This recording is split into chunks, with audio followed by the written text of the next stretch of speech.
Hello, just one quick message. Just want to thank everybody for the interest in seeing the old price list from dealers around the country in the 70s.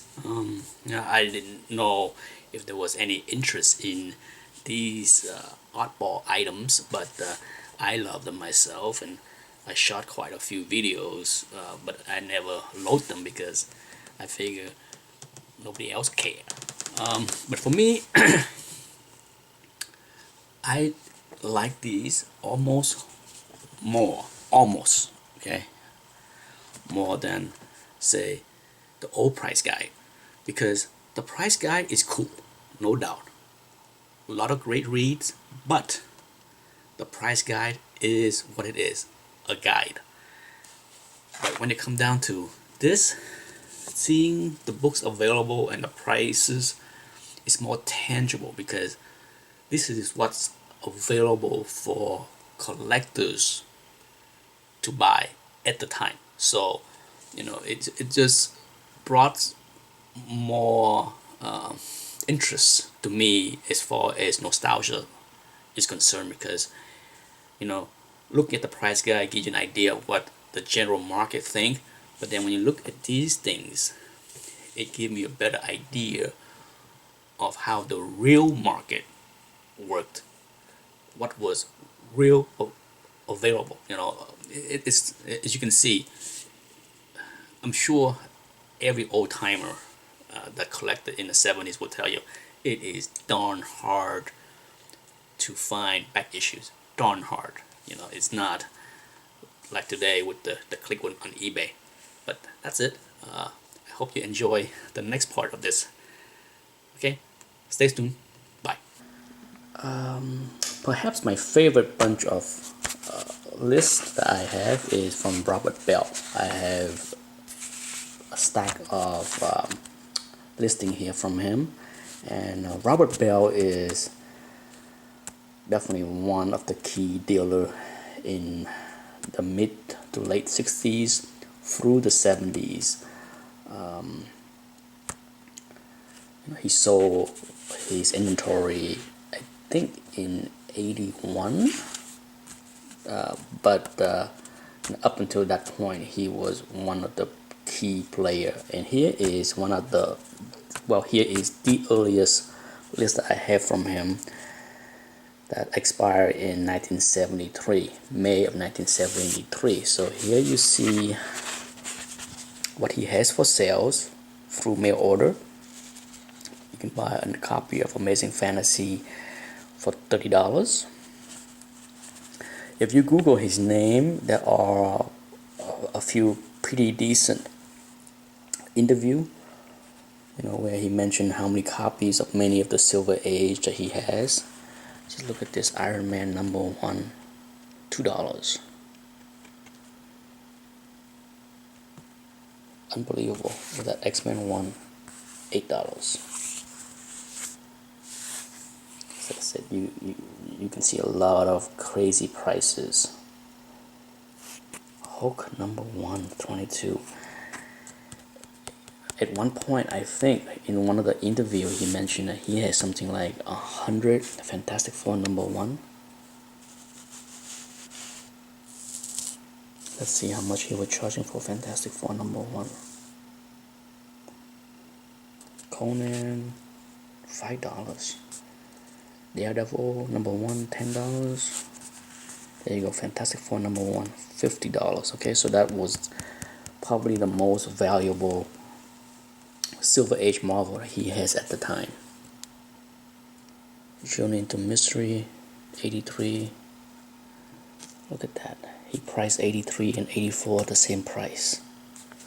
Crazy. And typical old school dealer back then, the condition is good or better, right? There's no such thing as near mint. Not yet. As you can see right there.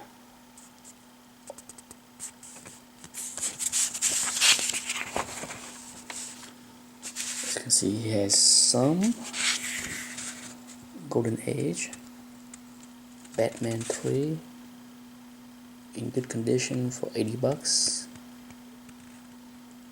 Yeah, I'm surprised that he graded the Golden Age books more so than the Silver Age.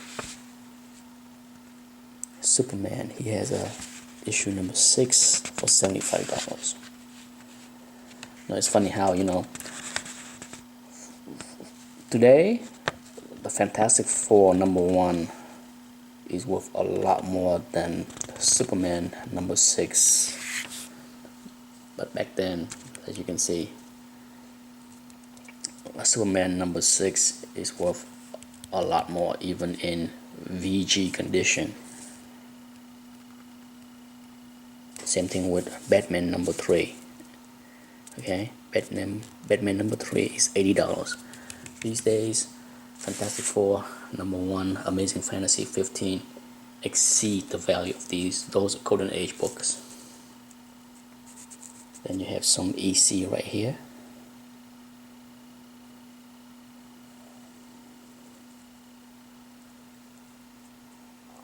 They're all fairly affordable also if you look at the price.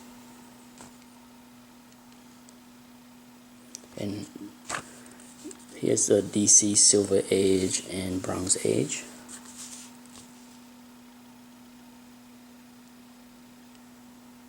Nothing crazy. Let's see, House of Mystery, Jimmy Olsen. Look at that, Jimmy Olsen. You can grab Jimmy Olsen 134 for $1.50.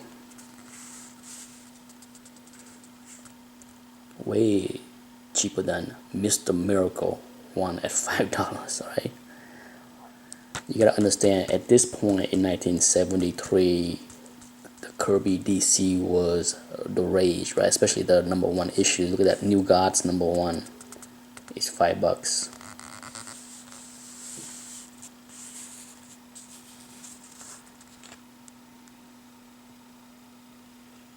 Like I said, I can easily spend a lot of time on these lists. And so here you have another list. Let's see if they contain similar stuff, but for this one, as you can see, Amazing Fantasy 15 has went up to $40. So this is one of the next list, which is expire of January 1974. So it's about 6 months later. Okay, so look at that. You can get Silver Surfer. One for like $3. He has a pretty big inventory. From at one point, I think, based on one of the interviews that I saw, he had something like 250,000 comic books in his inventory. Pretty crazy. You can see Spider-Man number 1 is $40. So it's still, at this point, Spider-Man 1 and Amazing Fantasy 1 is still neck and neck as far as valuation. And just look at that, Iron Man number 1, $2. Still so unloved.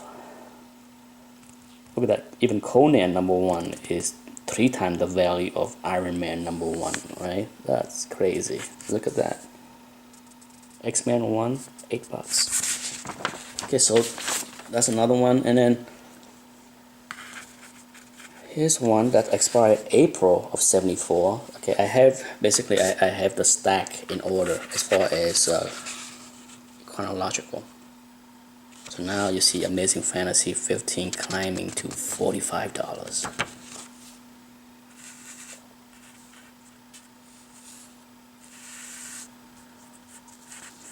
Everything went up in value except for the lowly Iron Man number 1. That's still $2.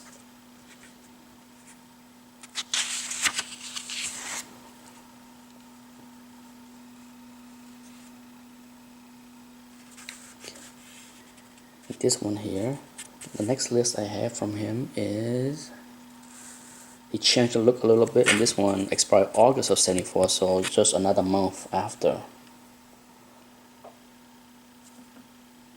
Okay, so now that Amazing Fantasy is $50, slowly climbing up there, actually pretty quickly. Consider it was 30 bucks a year ago, now it's 50. That's a big jump. And Fantastic Four #1 now is $75. Just look, you can get the first Hulk 102, the first spin-off issues, 75 cents. Look at that, Hulk 102 to 176, they're all 75 cents.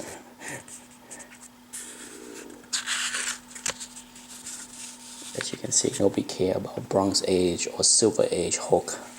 Not yet. Daredevil 1 is still pretty cheap.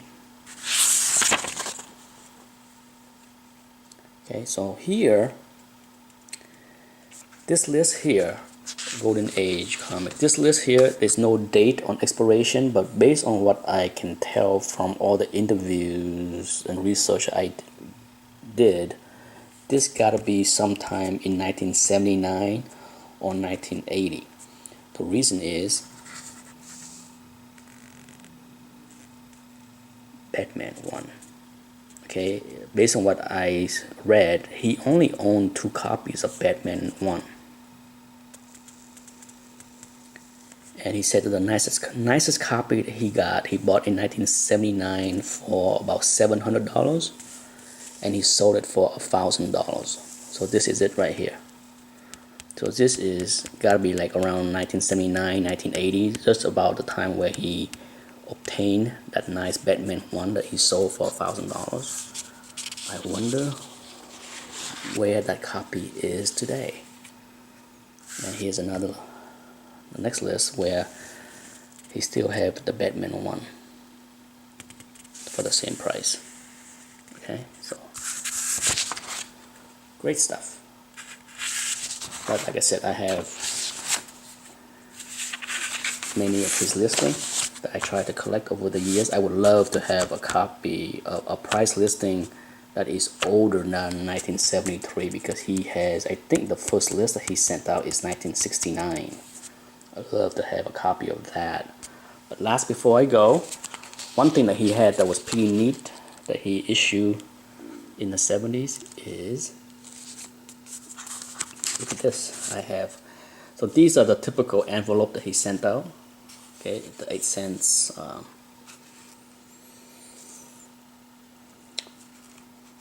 first class stamps, and then he has these Bell dollar, you know, I guess they are gift certificates, or you know, whatever it is. For those that know what they are, for sure let me know, because I'm not sure if these are gift certificate that you can buy or something that he rewards people for buying from his catalog. But that's a picture of him in $5, and then you have a picture of his wife, Dottie Bell. Okay, and then he had 3 children. The oldest one is on the $3 Bell money. And then you have his son, the $2 one, and then his youngest child is on the $50. Pretty cool, huh?